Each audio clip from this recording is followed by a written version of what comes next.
नमस्कार दोस्तों, स्वागत है आप सभी का लेट्स क्रैक यूपीएससी सीएससी के हिंदी के ऑफिशियल यूट्यूब चैनल पे। तो गाइज, मेरा नाम है अंकित, मैं आपके सामने आपकी क्लास लेकर के उपस्थित हो गया हूं। तो दोस्तों, हम लोगों ने शुरू किया था आपका आज 1 जनवरी है। आप सभी को 2022 में आप सभी का स्वागत है। सभी को नए साल की शुभकामनाएं। याद रखिएगा, आज आपका 1 जनवरी 2022 है, याद रखिएगा। तो एक नया साल है, नई शुरुआत करते हैं, याद रखना। तो हम लोगों ने अभी तक प्राचीन भारत के इतिहास के अपने टॉपिक में 2 टॉपिक हमने देखा था वहां पे, ठीक है। 2 चीजों को हमने एमसीक्यूज के माध्यम से कवर करने का प्रयास किया था। पहला मैंने आप सभी को पढ़ाया था, 2 क्लासेस हमारी ऑलरेडी हो गई हैं, जो 30 और 31 दिसंबर 2021 को हुई थी। आज 2022 है आपका। तो 2022 में पहले दिख में हम आज डिस्कस करने वाले हैं। तो 2 क्लास में मैंने आपको इंडस वैली सिविलाइजेशन पे कवर किया था। आज उसके आगे हम वैदिक सिविलाइजेशन के बारे में आज हम पढ़ने वाले हैं, जिसको हम वैदिक सभ्यता के नाम से जानते हैं, ठीक है। तो चलिए गाइस, स्टार्ट करते हैं आज का सेशन। यहाँ पे सभी लोगों को, ठीक है, नए वर्ष की शुभकामनाएं हैं, याद रखिएगा। इसके साथ शुरुआत करते हैं। बस सभी लोग लाइक और शेयर कर दीजिएगा। अगर चैनल पे नए आ रहे हैं तो चैनल को सब्सक्राइब कर लीजिएगा, बेल आइकन को प्रेस कर लीजिएगा, जिससे आप सभी को नोटिफिकेशन मिल पाए। सबसे पहले बात करते हैं हम यहाँ पे सब्सक्रिप्शन की। अगर आप लोगों ने अभी तक अनअकैडमी के लर्निंग ऐप का सब्सक्रिप्शन नहीं लिया है तो ले लीजिए, नया साल है, ठीक है, आप लोग ले सकते हैं यहाँ पे। और साथ ही साथ आप सभी को बता दें, टॉप एजुकेटर के माध्यम से आपकी तैयारी को एकदम से आसान बनाया जाता है। तो हमारा आज का टॉपिक क्या है? एंशिएंट हिस्ट्री में हम पढ़ रहे हैं आज वैदिक सिविलाइजेशन, ठीक है। वैदिक सिविलाइजेशन पढ़ने वाले हैं, या फिर हम कह सकते हैं अपने वैदिक सभ्यता के बारे में आज हम डिस्कस करेंगे। तो कुछ क्वेश्चंस मैं आपको डिस्कस कराऊंगा कि क्या है वैदिक सिविलाइजेशन में, किस किस तरीके के क्वेश्चंस हमारे आते हैं, याद रखना। कुछ जानकारी मेरे बारे में है, आप लोग देख सकते हैं। साथ ही साथ अगर मैं आप सभी की बात करूं यहाँ पे कि इस क्लास की पीडीएफ आपको कहाँ पे मिलेगी, तो पीडीएफ के लिए आप लोग ज्वाइन कर लीजिएगा, ठीक है। t.me/अंकित अनअकैडमी, ये मेरा टेलीग्राम चैनल का लिंक है। इसको आप लोग ओपन करके वहाँ पे ज्वाइन हो सकते हैं। और चैनल का नाम अंकित अनअकैडमी की अनअकैडमी अंकित के नाम से टेलीग्राम चैनल है, याद रखिएगा, ठीक है। अनअकैडमी अंकित, ठीक है। चलिए, और ये आप सभी लोगों के लिए कॉम्बेट आ चुका है, याद रखना। कल ये कॉम्बेट होने वाला है, आज सैटरडे है। अगर बात करें हम तो संडे को ये सेशन होता है आपका कॉम्बेट वाला। तो 2 जनवरी को ये आपका होने वाला, मतलब कल ये क्लास आप लोगों के लिए कंडक्ट कराई जाएगी। अगर हम बात करें, ठीक है, ये आपकी कॉम्बेट जो आपका है, ये टेस्ट है एक तरीके का आपका, ये आपका कंडक्ट है, वो भी फ्री ऑफ कॉस्ट होता है। कोई भी आपको फीस इसकी पे नहीं करनी होती है। जाके इनरोल कर लीजिए। इनरोल करने के लिए कुछ नहीं करना, डिस्क्रिप्शन बॉक्स में जाइएगा, आपको लिंक इसकी मिल जाएगी। इस वीडियो के डिस्क्रिप्शन बॉक्स में आप पहुंचेंगे तो आपको लिंक वहां की मिल जाएगी। वहां पर जाके कोड लगा देना ANK06 इनरोल करने के लिए। आप आसानी से वहां पे इनरोल कर पाओगे क्लास में, ठीक है। बहुत आसानी से इनरोल कर सकते हो वहां पे जाकर के, कोई दिक्कत की बात आपकी नहीं होगी। 4 करोड़ का पोल रखा गया इसके तहत, बहुत सारे आप लोगों के लिए ही, तो काफी इंपॉर्टेंट है। हिंदी और इंग्लिश दोनों लैंग्वेज में अवेलेबल है, तो कोई दिक्कत की भी बात नहीं है, ठीक है। याद रखना, जाके इनरोल कर लीजिए। और यहाँ पे आप लोगों के लिए आइकॉनिक सब्सक्रिप्शन के साथ बहुत सारे फायदे चल रहे हैं, जैसे आपको लाइव मेंटरिंग प्रोवाइड कराई जा रही है, स्टडी प्लानर और मेंस के क्वेश्चन आंसर की प्रैक्टिस हो रही है। ओपन हाउस विथ एजुकेटर के तहत आप लोगों को यहाँ पे बहुत सारे बेनिफिट्स मिल रहे हैं, ठीक है। और यहाँ पे लोन की भी सुविधा उपलब्ध है आप लोगों के लिए। अगर मैं बात करूँ आप सभी के लिए, तो लोन की सुविधा यहाँ पे उपलब्ध है। आप लोग देख सकते हैं, 0 इंटरेस्ट रेट पे लोन की सुविधा उपलब्ध है। अपनी तैयारी को कंप्लीट कर सकते हैं, अपनी तैयारी को बेहतर बना सकते हैं इस सुविधा के माध्यम से। तो सुविधा है, ठीक है, उठाइए फायदा इसका, जाकर के लोन ले लीजिए। आप लोग लोन की सुविधा से अपने सब्सक्रिप्शन को परचेज कर लीजिए। काफी आसान है ये, याद रखना। दोनों सब्सक्रिप्शनों पे, चाहे प्लस का हो या फिर आइकॉनिक का हो, आप सभी को पता है कि प्लस से बेहतर आइकॉनिक का सब्सक्रिप्शन होता है, ठीक है। क्योंकि यहाँ पे पर्सनल एडवाइजर मिलते हैं आप सभी को, मेंस के क्वेश्चन आंसर की प्रैक्टिस होती है। तो दोनों सब्सक्रिप्शन पे आप सभी को, ठीक है, 10% का ऑफ दिया जाता है, ठीक है। 10% का आपको 10% का डिस्काउंट मिलेगा। इंस्टेंट डिस्काउंट है, तुरंत आपका डिस्काउंट हो जाता है। कोड लगाना है ANK06, चाहे आप प्लस में लगाइए या फिर आइकॉनिक सब्सक्रिप्शन लीजिए, दोनों में आपको 10% का ऑफ मिल जाएगा। सेम आपको, ठीक है, ऑप्शनल के सब्सक्रिप्शन पे मिलेगा, ठीक है, सेम कोड से ANK06 से। और अनअकैडमी पे कोई भी पेड क्लासेस अगर आप परचेज करना चाहते हो, ठीक है, कोई भी सब्सक्रिप्शन लेना चाहते हो किसी भी कैटेगरी का, तो ये कोड लगा के आप लोग वहां पे इस सब्सक्रिप्शन ले सकते हैं। 10% का आप सभी को ऑफ मिल जाएगा।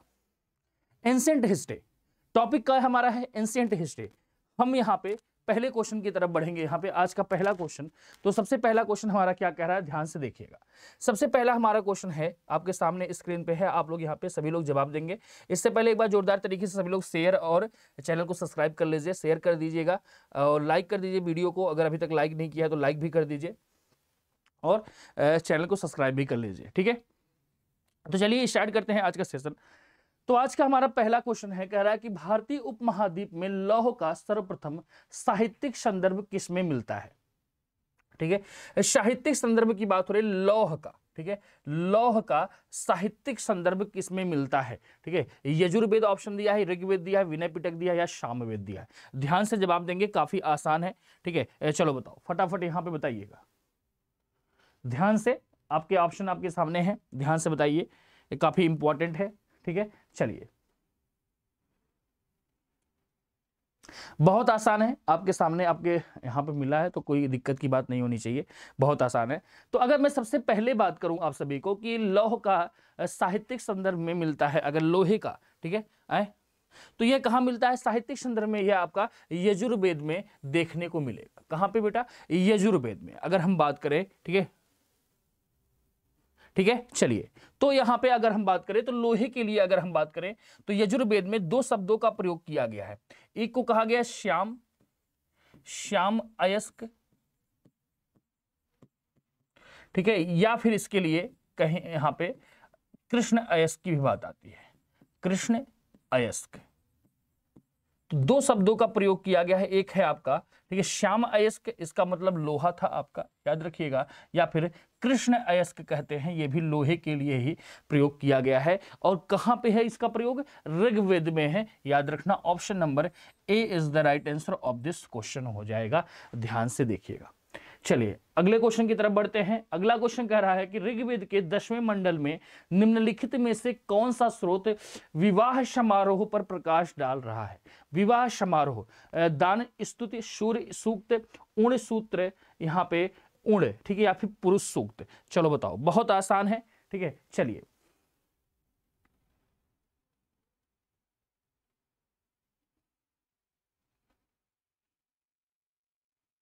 बहुत आसान है ये, ठीक है। यहां पे अगर हम बात करें यहाँ पे, ठीक है, चलिए तो इसमें अगर हम बात करें तो ये आपका सूर्य सूक्त हो जाएगा, बस इसको याद कर लो ऐसे, ठीक है। ऑप्शन नंबर बी, इसमें कुछ ज्यादा हमको डिटेल्स में चर्चा नहीं करना, स्टेट पीएससी वगैरह में कभी कभार ऐसे क्वेश्चंस आपके पूछ लिए जाते हैं, तो इस वजह से मैं आपको यहाँ पे करा दे रहा हूं। अगला देखिए, अगला क्वेश्चन इंपॉर्टेंट और बेहतरीन, करा आर्यों के संदर्भ में निम्नलिखित कथनों पर विचार कीजिए। इन लोगों का मूल निवास स्थान यूरेशिया था, जो अल्प पर्वत के पूर्वी क्षेत्र में पड़ता है। इन लोगों का मुख्य व्यवसाय कृषि था। घोड़ा आर्यों का महत्वपूर्ण पशु था। उपयुक्त कथनों में से कौन से यहां पे सही है, या नीचे दिए गए कोटों का प्रयोग कर सही उत्तर कथनों को चुनिए। ध्यान से बताइएगा, ठीक है, बहुत बेहतरीन और बहुत लाजवाब क्वेश्चन है आपका। चलो बताओ, ठीक है, केवल एक लिखा है, एक दो लिखा है, एक तीन लिखा है, एक दो और तीन लिखा है। चलो बताओ, बहुत बेहतरीन और लाजवाब। चलिए सोच समझ के बताओ, जवाब देंगे, बहुत आसान है ये, ठीक है। चलिए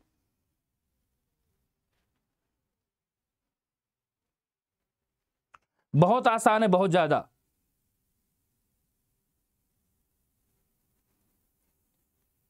सही कथन पूछा है, सभी लोग ध्यान से देखेंगे।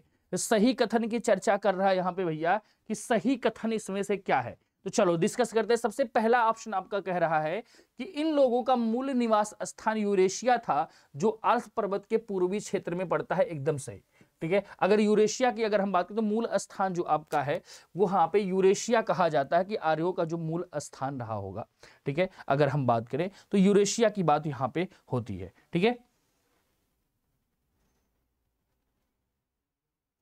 ठीक है। तो कहां, मध्य एशिया, मिडिल एशिया की अगर हम बात करें तो कहा जाता है आप सभी का कि आर्य जो थे विशेष करके वो मिडिल एशिया से आए थे। कहां से आए थे आप सभी को पता है, कहां की बात होती है कि मध्य एशिया, ठीक है, मध्य एशिया, मध्य एशिया कहा जाता है भैया कि मध्य एशिया, मिडिल एशिया से ये लोग आए थे अगर हम बात करें, ठीक है। मध्य एशिया से आपके आ रहे थे यहाँ पे।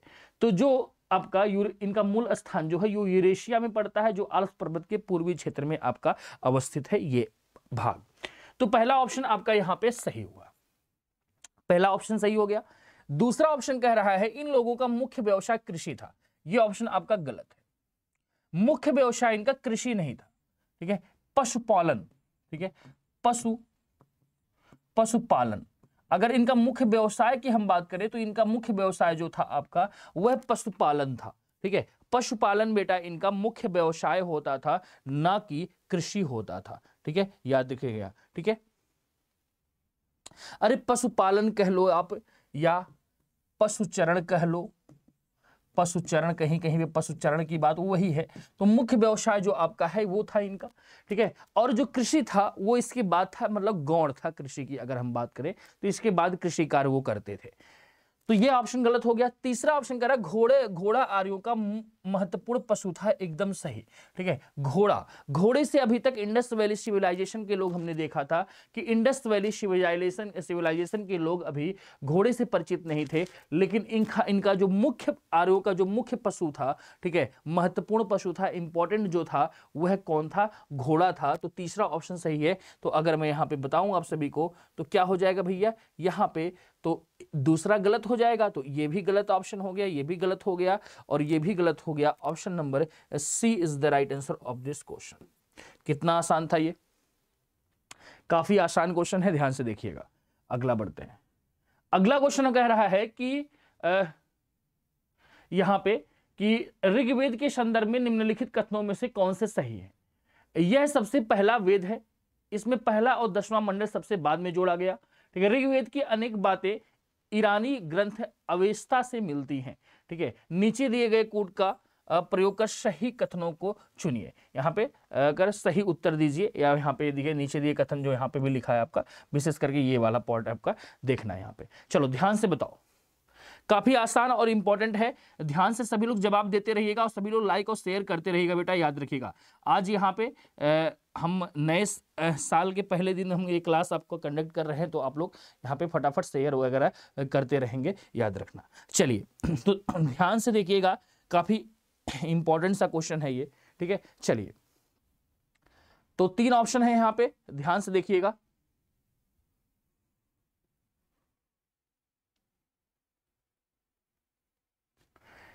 तो देखो यहाँ पे, अच्छा ऑप्शन 1 मिनट हम यहाँ पे देख लेते हैं। अच्छा ऑप्शन में आप कभी को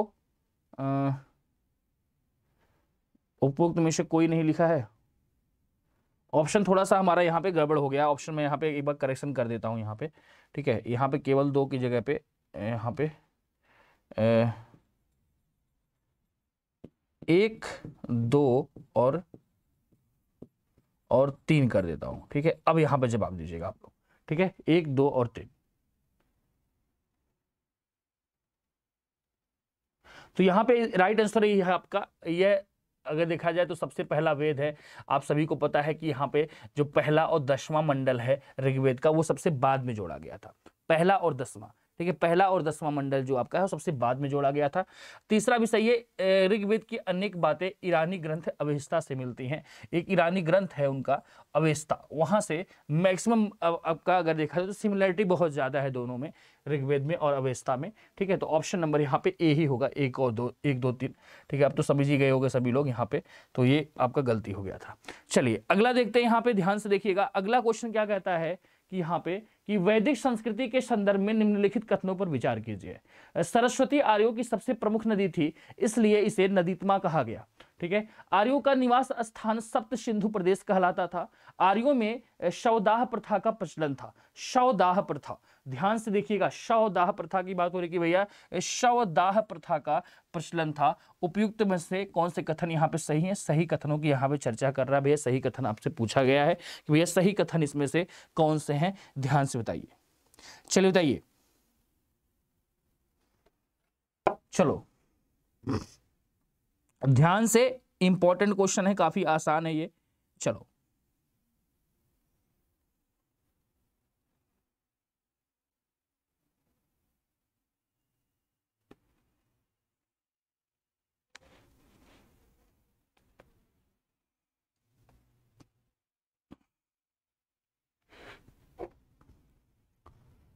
चलिए, सबसे पहली बात यहां पे ध्यान से देखने वाली बात हमारी ये थी, क्वेश्चन यहां पे देखिए, सरस्वती आर्यों की सबसे प्रमुख नदी थी इसलिए इसे नदीतमा कहा गया। नहीं, गलत हो जाएगा, पहला ऑप्शन आपका गलत है, आप लोग यहाँ पे ध्यान से समझिएगा, अगर मैं यहाँ पे चर्चा करूं आप सभी से, तो ये याद रखना है योग्य बातें हैं कि भैया जो सरस्वती यहाँ पे बात हो रही है भैया, सरस्वती नदी की, यह इनकी मुख्य नदी नहीं थी, प्रमुख, जो प्रमुख, याद रखना प्रमुख नदी नहीं, ठीक है। अगर बात करें तो यह प्रमुख नदी नहीं है, ठीक है। तो प्रमुख नदी थी क्या? प्रमुख नदी थी जो उसको सिंधु कहते हैं, सिंधु और उसकी सहायक नदियां, ठीक है। सिंधु और उसकी सहायक नदियां इसकी प्रमुख नदी मानी जाती हैं। सिंधु नदी और उसकी सहायक नदी जो थी वही प्रमुख नदी थी इसकी, ठीक है। उसकी 5 सहायक नदियां हैं ना सिंधु की, उसकी चर्चा होती है, तो यह ऑप्शन गलत हो जाएगा। हाँ, नदीतमा अगर बात करें तो सरस्वती नदी को 3 नामों से जाना जाता है, ठीक है। याद रखना, कभी आपसे पूछा जाए स्टेट पीएससी एग्जामिनेशन में, हो सकता है पूछ ले आपसे, ठीक है। तो सरस्वती नदी जो है नदी, इसको अगर हम बात करें तो इसको कहा गया, ठीक है, नदीतमा कहा गया, ठीक है, याद रखना, ठीक है। मातीतमा कहा गया, मातीतमा, और ठीक है, देवतीतमा, ठीक है। मातीतमा, नदीतमा, मातीतमा, देवीतमा, ठीक है। देवीतमा का मतलब हो गया, ठीक है, देवतीतमा अगर बात करें यहां पे, मातीतमा हो गया, नदीतमा होगा, और देवीतमा, एक मिनट, देवीतमा और मातीतमा, ठीक है। अब देखो इसका अर्थ है थोड़ा सा, नदीतमा का मतलब होता है, ठीक है, सबसे पवित्र नदी, इसका अर्थ याद रखना, ठीक है। अर्थ हमेशा पूछा जाता है, कभी कभार आपको स्टेट पीएससी एग्जामिनेशन में आपको इसके यहां पे हो सकता है क्वेश्चंस आपसे पूछ लिया जाए, ठीक है। तो यहाँ पे इसमें इसका मतलब नदीतमा का मतलब सबसे पवित्र नदी या फिर सबसे सर्वश्रेष्ठ, ठीक है। अब देखो यहाँ पे कभी कभार यहाँ पे बहुत ज्यादा, ठीक है, आदमी के मन में कंफ्यूजन हो जाते हैं बहुत ज्यादा, ठीक है। बहुत सारे लोग यहाँ पे हैं जिनके मन में बहुत सारे कंफ्यूजन यहाँ पे हो जाते हैं भैया, कि यहाँ पे, ठीक है, यहाँ पे तो सर्वश्रेष्ठ, अच्छा लिखा नहीं क्या सही से, देखो सर्वश्रेष्ठ की बात हो रही थी ना, तो सर्वश्रेष्ठ अगर बात करें तो यहाँ पे कहा गया कि सबसे सर्वश्रेष्ठ नदी या फिर सबसे पवित्र नदी की बात यहाँ पे की जाती है बेटा, ठीक है। और मातीतमा का मतलब होता है कि, ठीक है, सर्वश्रेष्ठ माता, ठीक है, याद रखना। और साथ में अगर बात करें देवीतमा का मतलब होता है सर्वश्रेष्ठ देवी, ठीक है, याद रखना। तो ये इसका अर्थ है, कभी आपसे पूछा जाए तो याद रखिएगा आप लोग, ठीक है। तो ये स्टेट पीएससी एग्जामिनेशन में हो सकता है आपसे कभी पूछ लिया जाए, यूपीएससी में भी पूछा जा सकता है घुमा फिरा करके कभी। तो यहाँ पे तो यह आपका गलत हो जाएगा, अगर यहाँ पे डिस्कशन किया जाए तो यह ऑप्शन आपका हो गया गलत, ठीक है। तीसरा, करारियों में शवाधान प्रथा का प्रचलन था, शवाधान प्रथा, ठीक है। तो क्या यह सही है? क्या यह सही है? शवाधान प्रथा का प्रचलन था, शवादाह प्रथा का मतलब समझ रहे हो?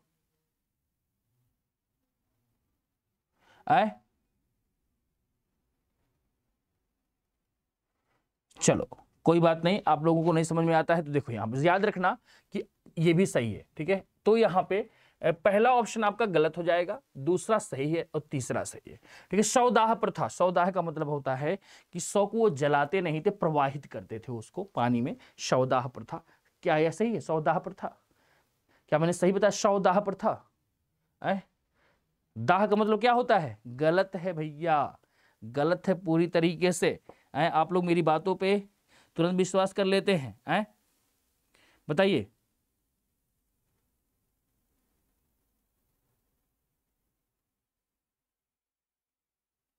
ठीक है, तो याद रखिएगा शवदाह, शव का दाह प्रथा यहाँ पे चलता था, याद रखिएगा शवदाह प्रथा यहाँ पे चलाया जाता था, मतलब ये लोग दफनाते उपनाते नहीं थे, याद रखिएगा, ठीक है। शवदाह प्रथा, ठीक है, याद रखना। तो इसका साक्ष्य भी कई जगहों पे मिला हुआ है शवदाह का, अगर बात करें यहाँ पे तो आपको याद रखना पड़ेगा यहाँ पे, तो ऑप्शन नंबर यहाँ पे क्या हो जाएगा, 2 और 3, ठीक है, 2 और 3, option number B is the right answer of this question हो जाएगा। ध्यान से देख लीजिएगा, ठीक है। शवदाह प्रथा, ठीक है, चलिए आगे बढ़ते हैं। अगला क्वेश्चन, निम्नलिखित में से किस अभिलेख में आर्यों के नाम का उल्लेख मिलता है, ठीक है, ठीक है, कशाइट, मिंतनी, हिटाइट या फिर उपरोक्त सभी, किसमें आर्यों का उल्लेख मिलेगा, चलिए बताइए। तो अगर डिस्कस किया जाए यहां पे तो उपरोक्त सभी हो जाएंगे, ये सभी तो बहुत आसान क्वेश्चन है, ऑप्शन नंबर डी, ये तो आप सभी लोगों ने पढ़ा भी होगा। अगला क्वेश्चन कह रहा है कि वैदिक संस्कृति के संदर्भ में निम्नलिखित कथनों में से कौन से असत्य हैं। असत्य कथन पूछा है भैया, ध्यान से देखो, कह रहा इस काल में दस्यु शब्द का प्रयोग डाकुओं के लिए किया गया था। ऋग्वेद में इंद्र को पुरंदर कहा गया है। पंचजन आर्यों के 5 कबीलों का समूह था। आर्यों की पश्चिमी एशिया और भारत में सफलता का कारण भारत में सफलता का कारण अश्वचालित रथ थे, ठीक है, ध्यान से देखिएगा।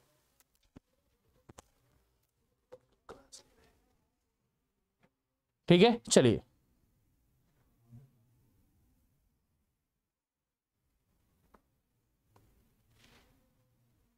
ध्यान से,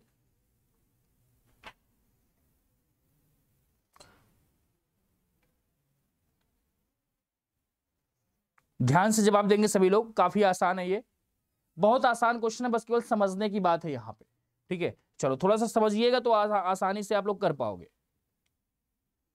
अरे बहुत आसान है, बहुत आसान है, बस केवल समझना है।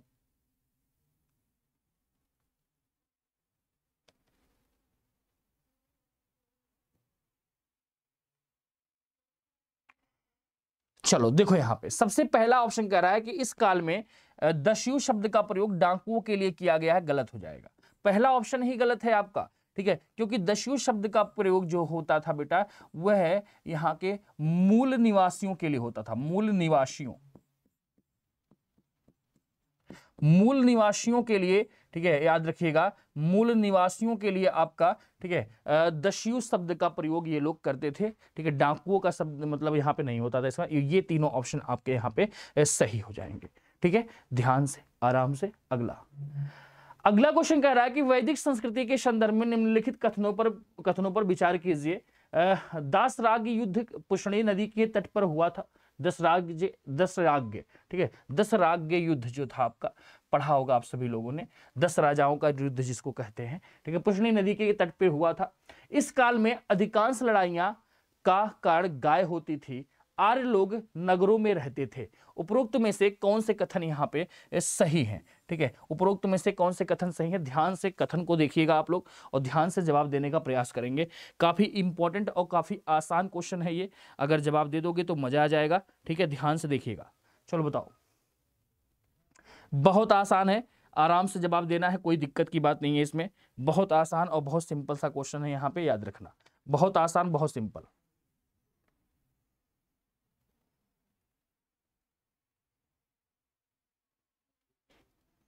देखो अब आप सभी को यहाँ पे समझने की जरूरत है बेटा। थोड़ी सी बातों को यहाँ पे हम गौर से मैं आपको बताना चाहूंगा।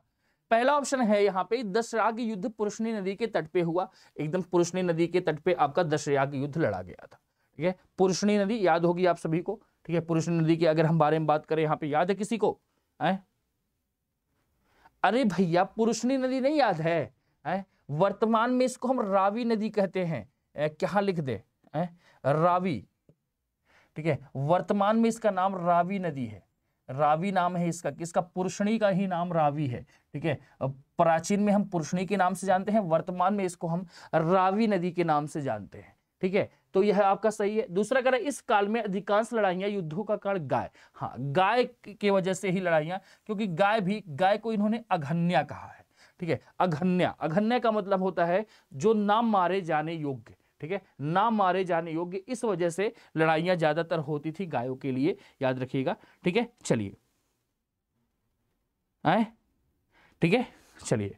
तो इनके लिए उत्तम धन का यह अगर देखा जाए तो गाय इनके लिए एक तरीके से संपत्ति इनकी हुआ करती थी, ठीक है, उत्तम धन था।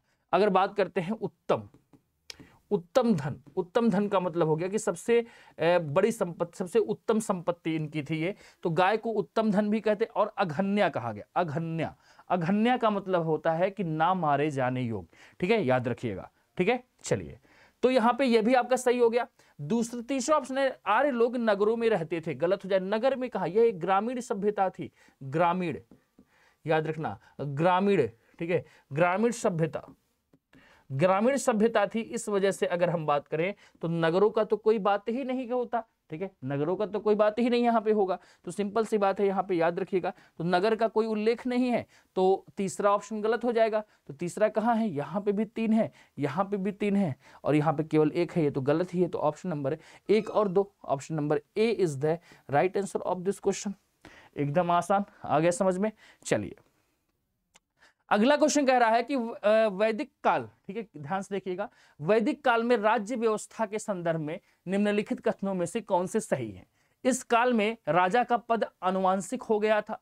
इस काल में सभा और समिति दोनों महत्वपूर्ण संगठन थे, ठीक है। इस काल में स्त्रियां सभा और विदत में भाग लेती थी। सभा और विदत दो, यहाँ पे देखो, सभा और विदत, सभा और विदत ये दो क्या थी, संस्था हुआ करती थी, ठीक है, संस्था, या फिर इसको हम सभा कह सकते हैं। संस्था का मतलब हो गया, ठीक है, यहाँ पे एक तरीके की संस्था थी जिसकी सभाएं बुलाई जाती थी, ठीक है। तो यहाँ पे सभा और विदत में भाग लेती थी अगर हम बात करें। चलिए ध्यान से देखिएगा, अब आपको समझ में आ गया होगा ध्यान से, ठीक है। अब चलो बताओ, ऋग्वैदिक काल सबसे मजबूत स्थिति अगर महिलाओं की देखी जाए तो आपका इसी काल में रहेगा। ऋग्वैदिक काल में सबसे मजबूत स्थिति महिलाओं की इसी काल में रहती है, याद रखना, ठीक है। इसके बाद धीरे धीरे ह्रास होना चालू हो जाता है आपका, लेकिन अभी तक यहाँ पे रहेगा, मजबूत स्थिति रहेगी।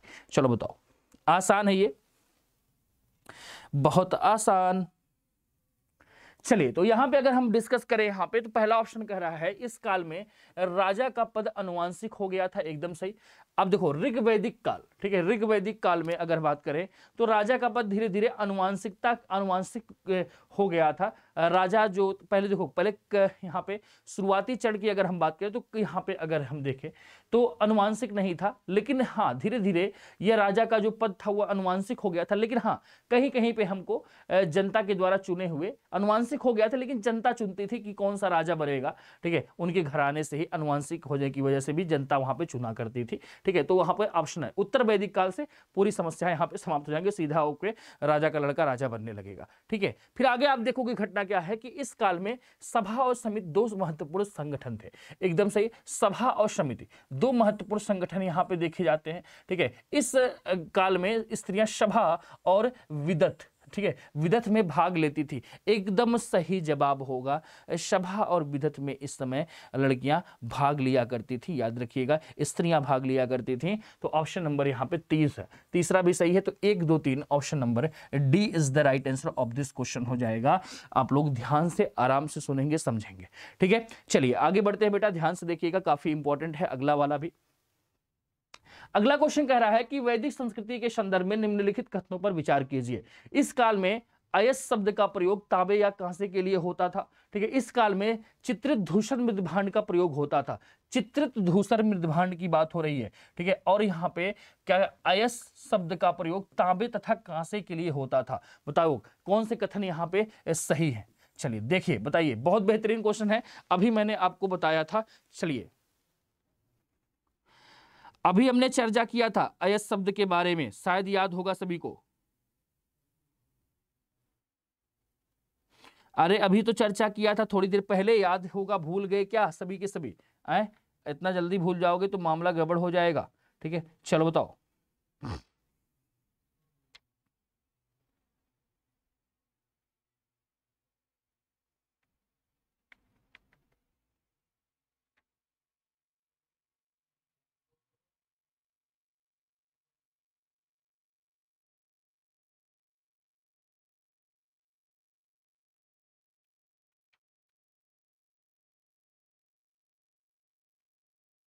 देखिए अब यहां पे डिस्कस करने वाली बात ये हमारी है कि इसमें अगर हम बात करें तो ऑप्शन नंबर क्या हो जाएगा। देखो, अयस मैंने पढ़ाया था अभी, श्याम अयस बताया था, ठीक है, कहीं कहीं अयस, यहाँ पे श्याम, श्याम अयस, श्याम अयस की बात हमने की थी ना अभी श्याम अयस या फिर कृष्ण अयस की बात हो रही थी वहां पे, तो वही बात है, श्याम अयस वाले ही बात है आपकी, ठीक है। श्याम अयस और यहाँ पे कृष्ण अयस की बात हो रही थी ना, कृष्ण अयस अभी पढ़ाया था आप सभी को, भूल गए क्या?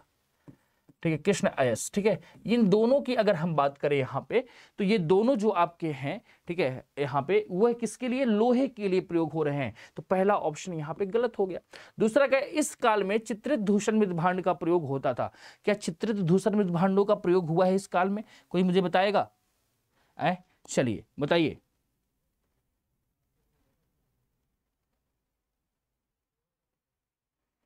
चलो बताओ, याद है सभी को?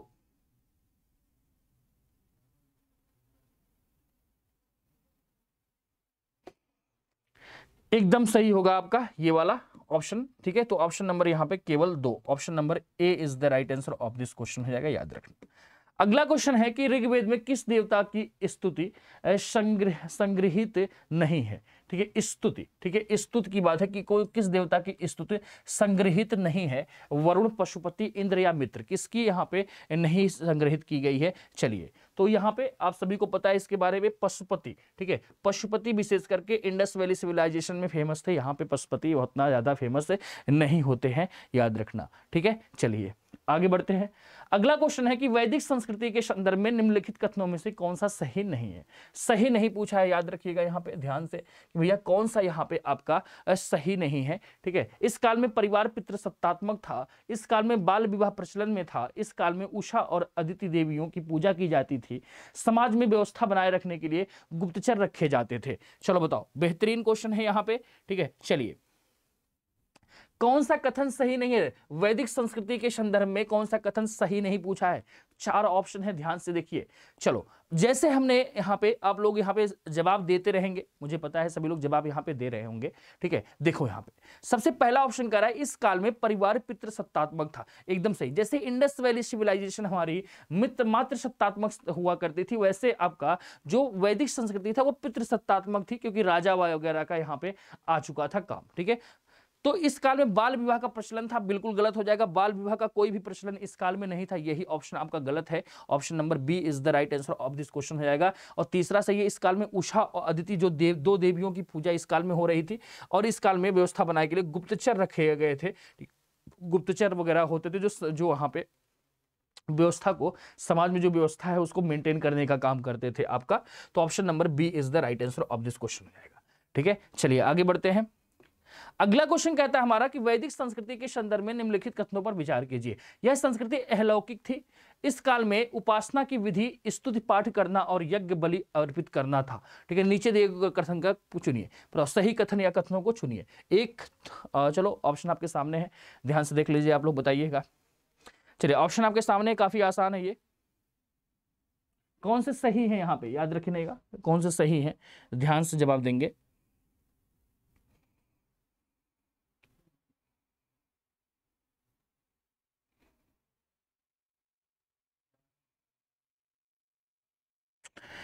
देखो याद रखिएगा, कह रहा है यहाँ पे यह संस्कृति अलौकिक थी, एकदम सही। क्योंकि यहाँ पे अगर बात करें तो यहाँ पे धन धान्य के लिए अगर बात किया जाए तो देवी देवताओं की पूजा वगैरह ये लोग किया करते थे, अगर बात करें, ठीक है, ठीक है।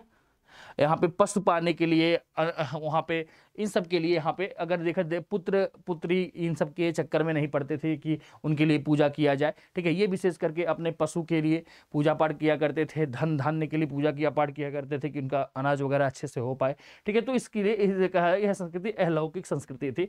दूसरा कह रहा है इस काल में उपासना की विधि स्तुति पाठ करना और यज्ञ बलि अर्पित करना था, एकदम सही है। तो ऑप्शन नंबर यहाँ पे दोनों सही हो जाएगा, डी, ठीक है। D is the right answer of this question, यहाँ पे याद रखिएगा, ध्यान से देख लीजिएगा, ठीक है।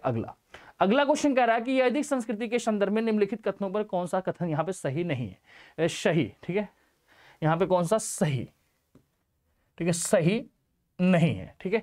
चलिए, तो आरंभिक आर्यों का निवास सिंध और पंजाब क्षेत्र में था, ठीक है। इस काल में दक्षिण के रूप में गाय और दक्षिणा के रूप में गाय और दासियों के साथ भूमि भी दी जाती थी। गायत्री मंत्र ऋग्वेद में दिया गया है। इस काल में वर्ण व्यवस्था का आरंभ हो गई थी, ठीक है। वर्ण व्यवस्था जो था वह कह रहा भैया आरंभ हो गई थी इस काल में। चलो बताओ,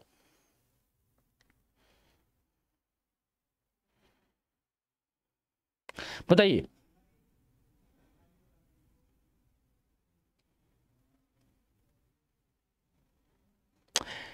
देखो देखो इस काल में अगर हम बात करें, देखो ध्यान से देखिएगा, इस क्वेश्चन को बहुत इंपॉर्टेंट दीजिएगा, ध्यान से समझिएगा। कह रहा है कि वैदिक संस्कृति के संदर्भ में निम्नलिखित कथनों में से कौन से सही नहीं है। पहला ऑप्शन कह रहा है कि आरंभिक आर्यों का निवास सिंध और पंजाब क्षेत्र में था। ठीक है, एकदम सही। आरंभिक आर्य जो आपके आए थे वो सिंध और पंजाब वाले रीजन में, क्योंकि मिडिल एशिया से आए हुए थे अगर बात करें तो, वहां से यहाँ पे पहुंचे यूरेशिया से। फिर अगर बात करा कि इस काल में दक्षिणा के रूप में गाय और दासियों के साथ भूमि भी दान दी जाती, गलत हो जाएगा। ठीक है, भूमि दान यहां पे नहीं होता था। ठीक है, क्योंकि अभी निजी संपत्ति का कॉन्सेप्ट यहां पे नहीं आया हुआ था। ठीक है, वैदिक संस्कृति की बात करें, निजी संपत्ति का कॉन्सेप्ट नहीं था, तो भूमि दान नहीं दिया। हाँ, गाय दान में दिया जाता था, ठीक है, लेकिन भूमि दान नहीं होता था, इस वजह से यह गलत हो जाएगा। गायत्री मंत्र ऋग्वेद में दिया गया, ये बात सभी को पता है। इस काल में वर्ण व्यवस्था का आरंभ हो गया था, इसी काल में वर्ण व्यवस्था प्रचलन में आया था आपका। तो ऑप्शन नंबर यहां पे B is the right answer of this question हो जाएगा, याद रखना। अगले क्वेश्चन की तरफ बढ़ते हैं, ध्यान से देखिएगा। नेक्स्ट क्वेश्चन आपका कह रहा है कि उत्तर वैदिक काल के संदर्भ में निम्नलिखित कथनों में से कौन सा सही नहीं है। ठीक है, कौन सा कथन यहां पे सही नहीं है। इस काल में मनुष्य का संपूर्ण जीवन 4 आश्रमों में बट गया। ठीक है, इस काल के चारों वर्गों में समानता थी। इस काल में गोत्र प्रथा स्थापित हुई थी। इस काल में देवराधना में मुख्य रूप से यज्ञ किए जाते थे। ठीक है, देवराधना में मुख्य रूप से यज्ञ किए जाते थे। चलिए बताइए, 4 ऑप्शन आपके सामने है, बेहतरीन सा क्वेश्चन है, ध्यानपूर्वक जवाब देंगे सभी के सभी लोग। और बीच में बेटा लाइक और शेयर भी आप लोग करते रहिएगा। ठीक है, अगर कोई समस्या होती है तो आप मुझसे यहाँ पे बात कर सकते हैं। ठीक है, चलिए बताइए, आप कमेंट कर दीजिएगा तो आपको यहाँ पे सारी समस्याओं का निदान आपका हो जाएगा। ठीक है, चलो बताओ। बहुत आसान और बहुत सिंपल सा क्वेश्चन है, ये भी बहुत आसान है। चलो, अरे भैया बहुत आसान, एकदम बबुआ सा क्वेश्चन है।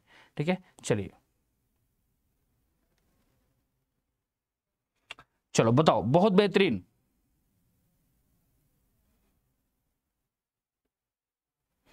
देखिए, अगर हम बात करें यहां पे कौन सा कथन सही नहीं है, पहला है इस काल में मनुष्य का संपूर्ण जीवन 4 आश्रम में। हाँ, 4 आश्रम की बात इसी काल से स्टार्ट हुई।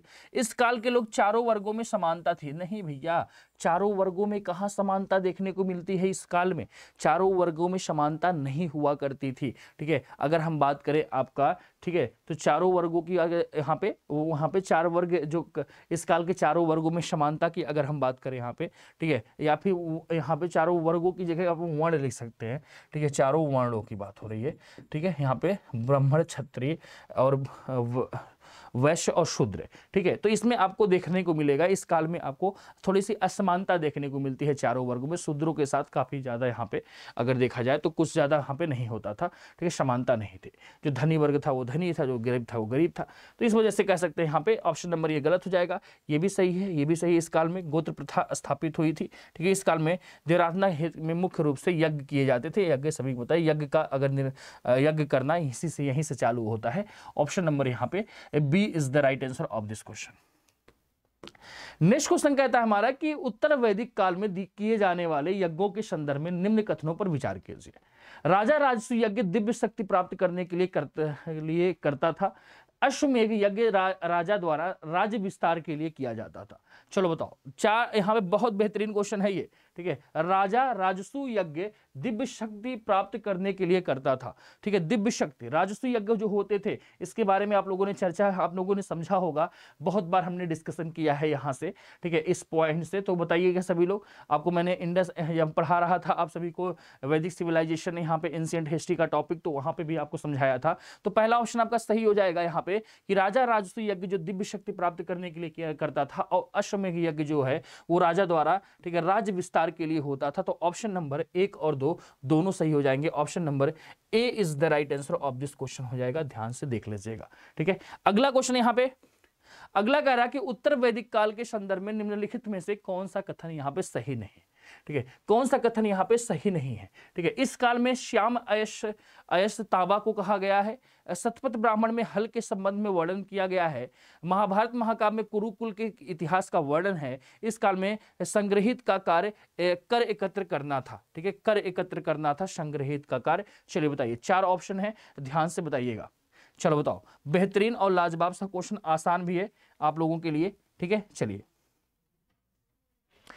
कथन सही नहीं है, ठीक है, यहां पे कहा रहा है कथन सही नहीं है, सही नहीं की बात होती है, तो फिर से वही क्वेश्चन आपको घुमा फिरा के लगभग वही क्वेश्चन आपसे पूछ लिया यहाँ पे, ठीक है। तो इस काल में श्याम अयस शब्द का प्रयोग तांबा कह रहा लोहे के लिए हुआ है, लोहे, ठीक है, लोहे के लिए इसका प्रयोग होता है, सीधा सा ये गलत हो जाएगा, ये भी आपका सही, ये भी सही, ये भी सही, ठीक है। यहाँ पे शतपथ ब्राह्मण में हल के संबंध में वर्णन किया गया है, और कुरुकुल का आप सभी को पता है, महाभारत महाकाव्य में कुरुकुल के बारे में चर्चा है, ठीक है। और इस काल में संग्रहित को जो कर इकट्ठा करता था उसको संग्रहित करते थे, संग्रहित कहते थे, ठीक है। तो ऑप्शन नंबर क्या हो गया बेटा, यहाँ पे option number A is the right answer of this question हो गया, याद रखना। चलिए आगे बढ़ते हैं।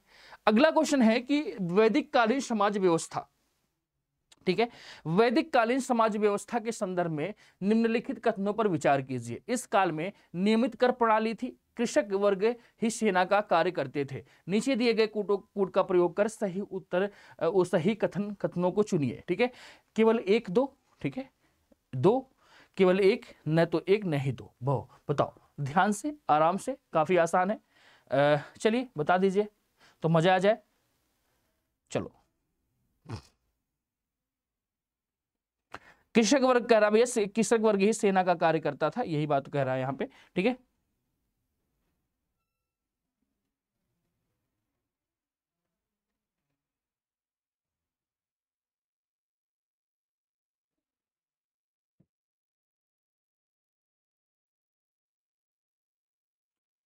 देखिए अब यहां पे अगर बात करें तो इस काल में नियमित कर प्रणाली की उल्लेख नहीं मिलते हैं इस काल में, ठीक है। हाँ, संग्रहिता तो था, तो यह राजा का एक तरीके से संबंधी होता था जो करों को इकट्ठा करता था। अगर बात करें तो यहाँ पे नियमित कर नहीं लगाए जाते थे, उपहार के रूप में टैक्स लिए जाते थे। इस कृषक वर्ग की ही सेना का कार्य करते थे, एकदम से जो कृषक वर्ग थे वही ही सेना का कार्य करते थे, क्योंकि अराजकता ज्यादा नहीं थी यहाँ पे, ठीक है। तो सेना वगैरह की बात यहाँ पे ज्यादा नहीं होती है, पर कृषक वर्ग ही जो था वो सेना का भी कार्य कर रहा था, ऑप्शन नंबर बी, क्योंकि अराजकता नहीं थी ना यहाँ पे अभी इस काल में, ठीक है। चलिए, तो बेटा आज का सेशन हमारा कंप्लीट हुआ, हमने यहाँ पे मैक्सिमम क्वेश्चन डिस्कस किए हैं, लगभग 18-20 क्वेश्चन हमने डिस्कस किए होंगे, ठीक है।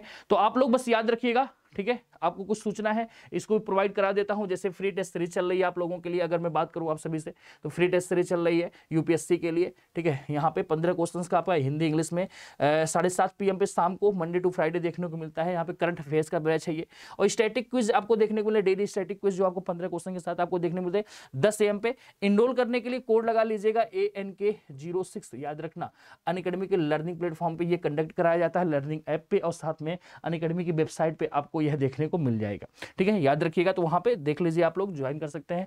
मेरी स्पेशल क्लासेस चलती हैं डेली, ठीक है, याद रखना। एक 10 AM पे चलती है आपकी, और शाम को आपको 4 PM पे चलती है, याद रखिएगा, ठीक है। और आप मेरा कोड लगा के इनरोल कर सकते हैं, ANK06 मेरा कोड है, इसको लगा करके आप लोग, अगर मैं आप बात करूं आप सभी से, तो आप कोई पेड क्लास, कोई फ्री क्लास, ठीक है। पेड क्लास का मतलब हो गया कि पेड सब्सक्रिप्शन लेना है, सब्सक्रिप्शन लेना है तो आप ये कोड लगा के 10% का ऑफ ले सकते हैं, 10% का। और फ्री क्लास में फ्री क्लास के लिए आप लोग ये कोड डालोगे तो आप कोई भी फ्री क्लास या फिर कोई भी टेस्ट सीरीज ज्वाइन कर पाओगे, फ्री वाली, याद रखिएगा, ठीक है। चलिए, और यहाँ पे आपको 29 दिसंबर से कुछ बैचेस देखने को मिले थे, जैसे ही नए बैच आएंगे आपको सूचना दे दी जाएगी, याद रखिएगा।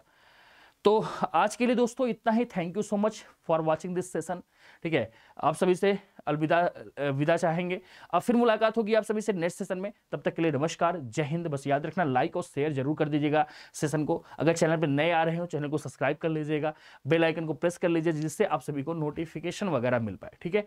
तो आज के लिए इतना ही, thank you so much, bye bye, take care, फिर मुलाकात होगी आप सभी से, तब तक के लिए नमस्कार, जय हिंद। और फिर से नए साल की शुभकामनाएं, नया साल है, सभी लोग दृढ़ संकल्प बनाइए कि भैया अब मुझे इस तरीके से करना है, अपनी प्लानिंग को थोड़ा सा बेहतर बनाइए, ठीक है, जिससे आपका भविष्य और बढ़िया हो पाए, ठीक है। तो भविष्य को बेहतर करने के लिए आज बेहतर करना पड़ेगा हमको, तो आज से ही प्रणय ले लो आप सभी के सभी, क्योंकि नया साल की शुरुआत है, नए उत्साह है हमारे मन में, तो आप आज से ही थोड़ा सा एक विचारधारणा ले आइए अपने मन में कि हमको कुछ करके दिखाना है। इसलिए अपनी पढ़ाई को और बेहतर बनाइए, याद रखिएगा, जितना बेहतर, इतना आप लोग हार्डवर्क करोगे उतना ही आप निखरते जाओगे, ठीक है। तो हार्डवर्क आज से ही प्रणय ले लो, ठीक है, संकल्प ले लो कि कि आज से हमको ज़्यादा से ज़्यादा अपना देना है, ठीक है, अपना बेस्ट देना है, जिससे हम सिलेक्शन लेने में बहुत दूर ना हो। ठीक है, तो चलिए इन्हीं शब्दों से आपसे विदा चाहूंगा। तब तक के लिए नमस्कार, जय हिंद। लाइक शेयर करना नहीं भूलेंगे, चैनल को सब्सक्राइब करना नहीं भूलेंगे। ठीक है, bye bye, take care, good night, let's crack it, thank you so much, bye bye.